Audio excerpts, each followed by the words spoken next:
The anatomy of a projector. The projector using is one that we have throughout our school. It's called an Epson projector. But what I'm sharing with you about this projector is true for all the projectors our school has. First of all, projectors, the top of the projector typically is where you're going to find all of your buttons. Right here's the power button. You hit this button one time to turn on the light, and when you power down the projector, typically you have to hit the power button twice. It is important to note that when you do power down a projector that you make sure you provide adequate cooling time. Some projectors require up to 3 minutes of cooling time. The Epson cools down rather quickly. When you hear the fan shut off, and you will hear it shut off rather quickly on an Epson, it probably will run for 5 seconds, but a couple of the projectors that we have in the building will require cooling of up to 3 minutes, and you'll hear the cooling fan run and the projector will power down, and you know when you can shut it off. You'll notice on this projector there's a couple of buttons that you need to know. First of all, this source search button will search the different inputs the projector has. I'll show you that in just a moment.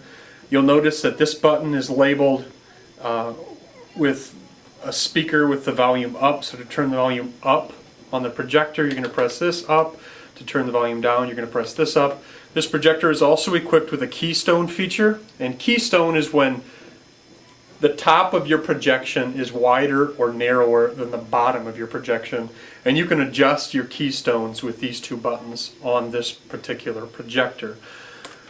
The other thing I want to show you about this projector, and it's true of all the projectors that we have, is there are several inputs available on the projector, and you'll notice on the back of this projector that there's a set of inputs. This is called an RCA jack. It's red, white take care of your audio, and the yellow takes care of the video. There's also what's called an S video input. These are typically used on projectors, are on VCRs, DVD players, and on some of our older Elmos.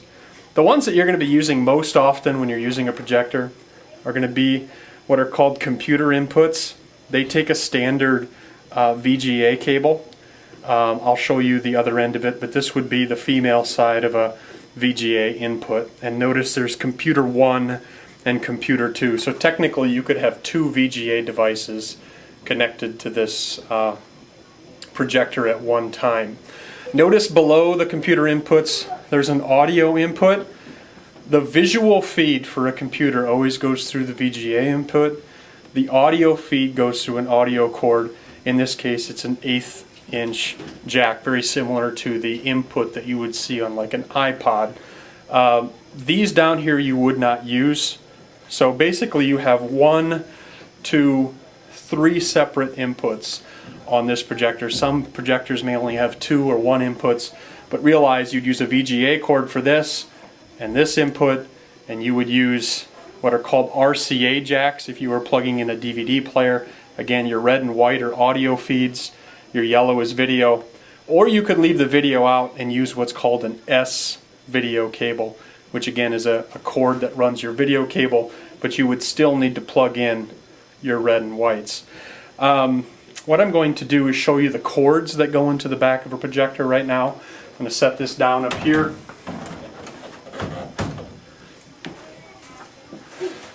There's 2 cords I want to go over with you on using a projector. The first cord is basically your simple VGA cord.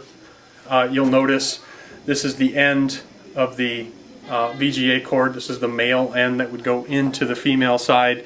You can see there's prongs in there. You can see that the top is, that one side, the bottom is wider in this case than the top of this VGA. Make sure that you put this in there properly. If you bend one of those little nodes in there, you can actually ruin this cord.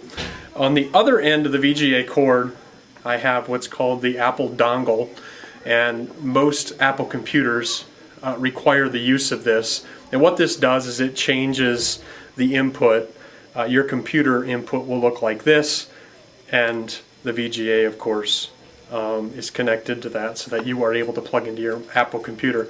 Many PCs do not require the use of this white cord here. The other cord that's rather important if you're going to show videos on your computer is the 1/8 inch jack. And you've seen this before. You'll notice it's just double-ended.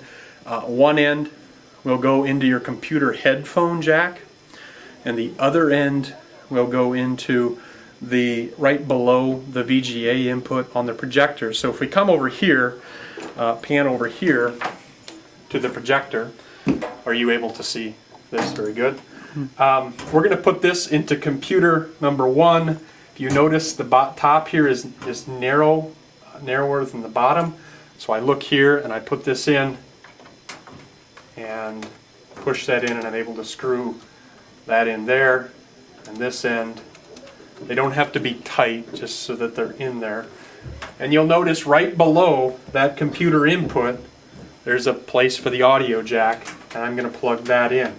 Now what you need to know, this is the end of that VGA cord. This is going to feed your audio, or this is going to feed your video from your computer. So if you're only going to show stuff on your computer, you don't need to project any sound. You wouldn't need the audio cord. So this does the audio, this does the video. You have to have both of them plugged in. Now the other thing I want to share with you, when these are plugged in on your computer device, there are 2 audio controls. You may have the volume turned up all the way on your computer, but if it's muted on the Epson, again,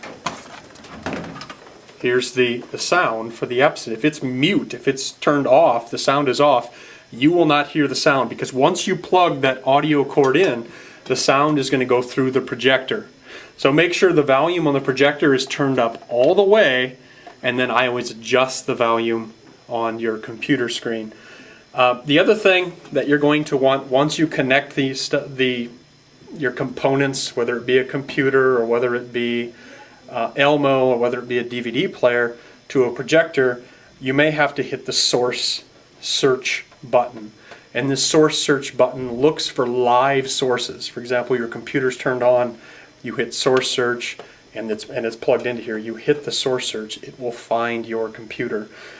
If you have an Elmo turned on, if you hit the source search button, it will find the Elmo, provided it's already plugged into the projector. A couple more things about the projector. If you are giving a presentation and you need to stop, this is what it will look like in presentation mode. When you're finished with the presentation, but you want to show something later on, you can close this. It shuts the light off but keeps the projector going. And a couple minutes later, you want to show something else on the projector, you can open it up. You can hear the click as I open and close this. Make sure that it clicks all the way. The other nice thing is you're able to adjust the size of the screen with one of these 2, and you're also able to adjust the focus. So there's 2 things. There's 2 knobs here that you can turn either way. You can adjust the focus with one, and the other one you can adjust the size of the screen. So that pretty much summarizes the anatomy of a projector, and there's several things that you can learn from this, and I hope that this will kind of be an initial start to troubleshooting some issues you have with projectors in your classroom. Thank you.